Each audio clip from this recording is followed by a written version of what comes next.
Now, as you know, the APFSD provides an opportunity for sharing regional perspectives and support the presentation of Voluntary National Reviews, or VNRs, as resolved in ESCAP Resolution 73-1. This year, 16 countries from the region will be preparing their VNRs, and these are Azerbaijan, Cambodia, Fiji, Indonesia, Kazakhstan, Mongolia, Nauru, New Zealand, Pakistan, Palau, the Philippines, Timor-Leste, Tonga, Turkey, Turkmenistan, and Vanuatu. In this session, we will hear from delegates and stakeholders involved in the preparations for these VNRs in a peer learning exercise.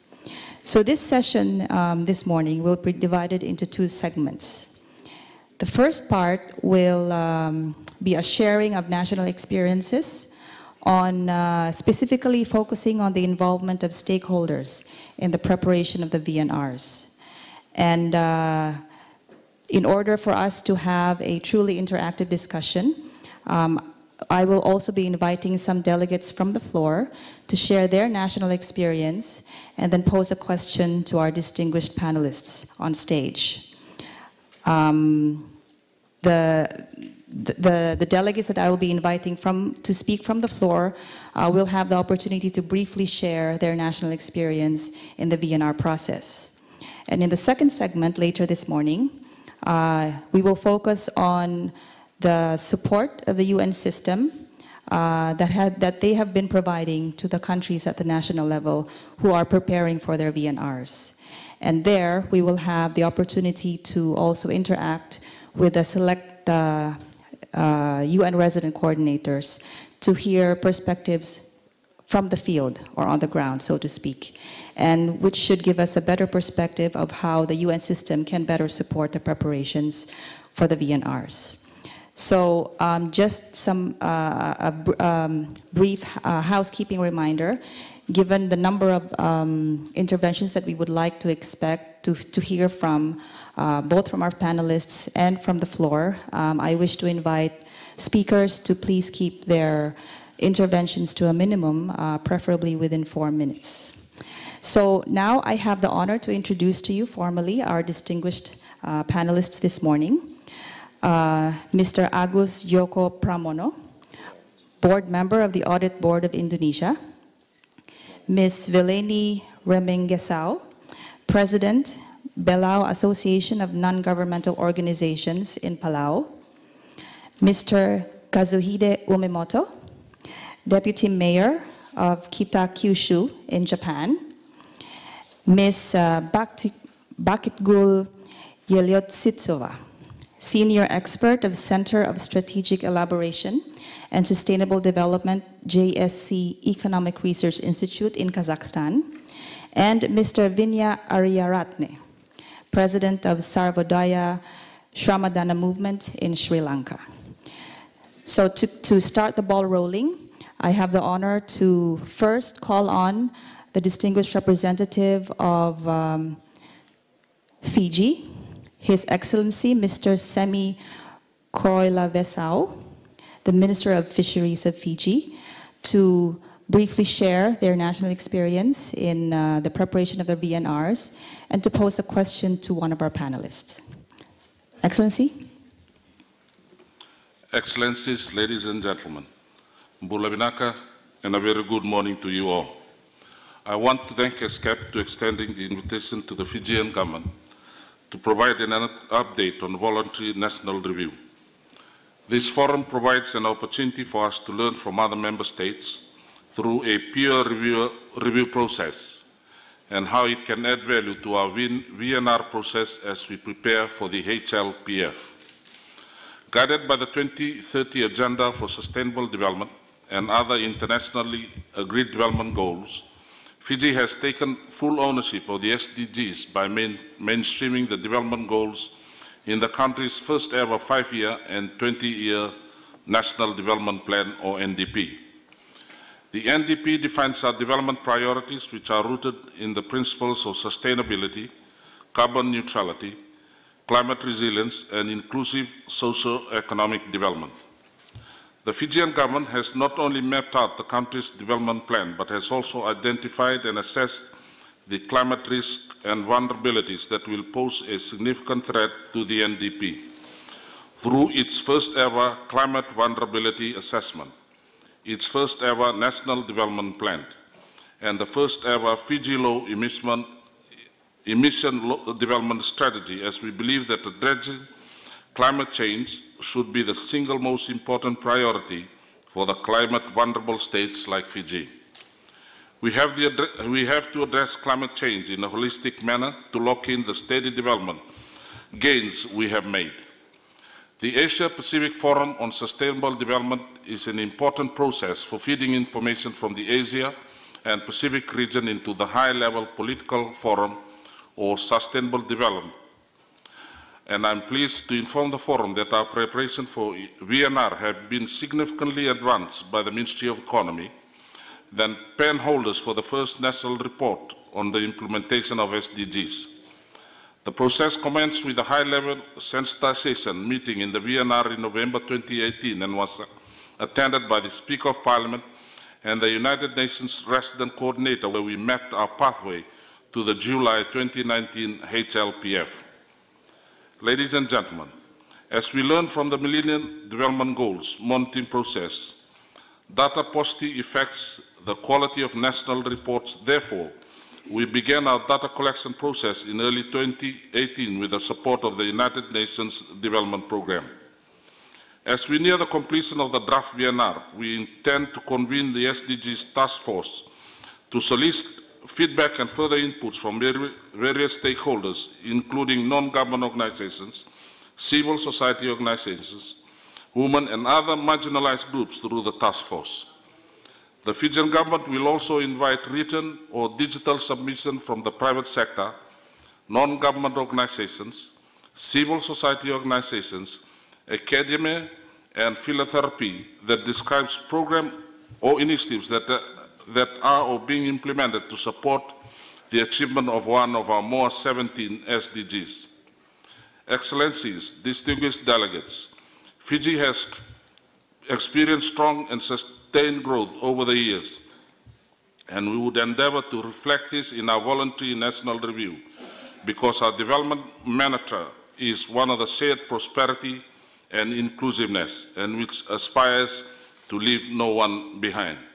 Vinakabakalewu, and I thank you. I would like to ask Mr. Agus Joko Pramono, board member of the Audit Board of Indonesia, this question. How did the Audit Board, of which you are a member, contribute to the VNR preparations, given that Indonesia will present its review for the second time this year? Can you share any lessons that were applied for the second review? Thank you. Thank you very much. First of all, I would like to thank for the great presentations from Fiji.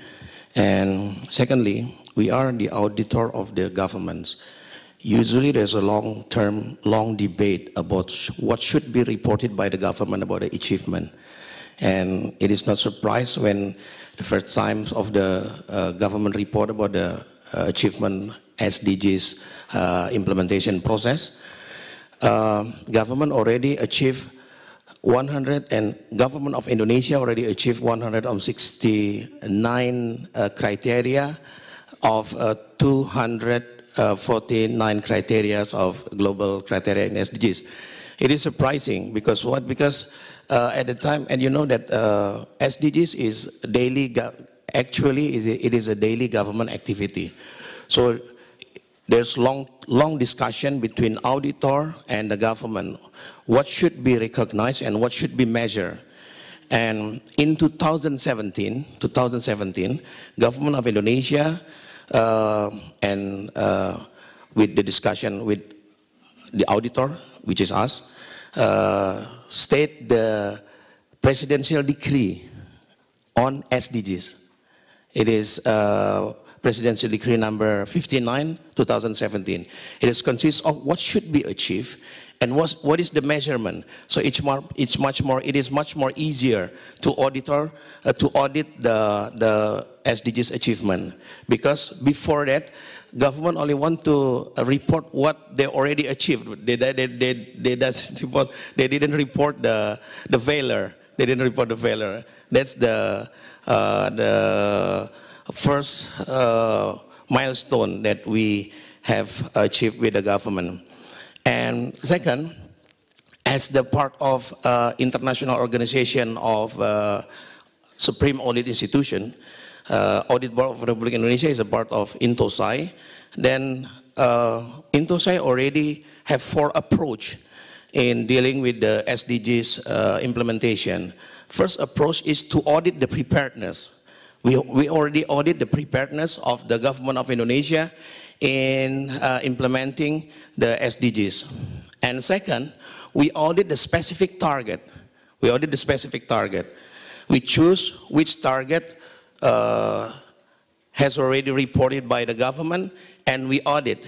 And the third, we promote the accountable, reliable, and inclusive of the government institution over all level. And then the fourth is, INTOSAI would like the member become the role model. So in this case, each SAI of the country should report their sustainability reporting for their own organization. How much time do I have? Yeah. Okay, 3 more minutes.